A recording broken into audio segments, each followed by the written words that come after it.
غازی یہ تیرے پراسرار بندے جنہیں تو نے بخشا ہے ذوق خدائی۔ طارق بن زیاد، فاتح اندلس، عالم اسلام کا ایک درخشاں ستارہ۔ اس جوان سال سپاہ سالار کی بدولت مسلمانوں نے اندلس اور اسپین پر 800 سال حکومت کی۔ داستان کی طرف بڑھنے سے پہلے آپ سے گزارش ہے کہ ہمارے چینل گلوبل نالج کو سبسکرائب کریں تاکہ ہر نیو آنے والی ویڈیو کا نوٹیفیکیشن آپ کو مل سکے۔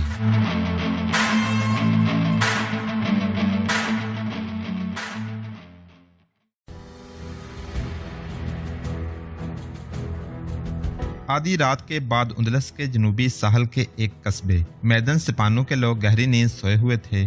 ساحل کے ساتھ فوجی چوکیاں بھی تھیں جن میں فوجی موجود تھے جو کبھی کے سو گئے تھے۔ جن سنتریوں کو جاگتے رہنا تھا وہ کہیں کھڑے کہیں بیٹھے اونگ رہے تھے۔ انہیں کوئی خطرہ نہیں تھا۔ وہ جانتے تھے کہ سیوستا اندلس کا دروازہ ہے اور اس دروازے پر بڑا مضبوط قلعہ اور جولین کی فوج موجود ہے۔ خطرہ مسلمانوں کا ہی ہو سکتا ہے۔ وہ سیوستا کا راستہ چھوڑ کر کسی دور کے ساحلی مقام سے آ سکتے تھے، لیکن عربوں کے متعلق مشہور تھا کہ وہ جہاز رانی سے واقف نہیں اور سمندری لڑائی لڑنے کا بھی انہیں تجربہ نہیں۔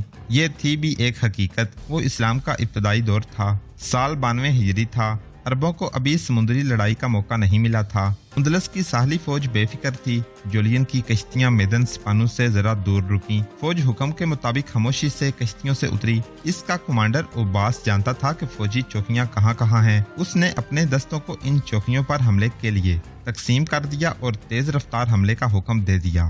سنتریوں نے اپنی طرف سائے سے بڑھتے دیکھے، لیکن یہ معلوم ہونے سے پہلے کہ یہ کون آ رہے ہیں ان پر قیامت ٹوٹ پڑی۔ چوکیوں میں موجود سوئے ہوئے فوجیوں کو اٹھنے کی مہلت ہی نہ مل سکی اور وہ مارے گئے۔ چوکیاں دور دور پھیلی ہوئی تھیں۔ صبح طلوع ہونے سے پہلے پہلے ان کا صفایا کر دیا گیا۔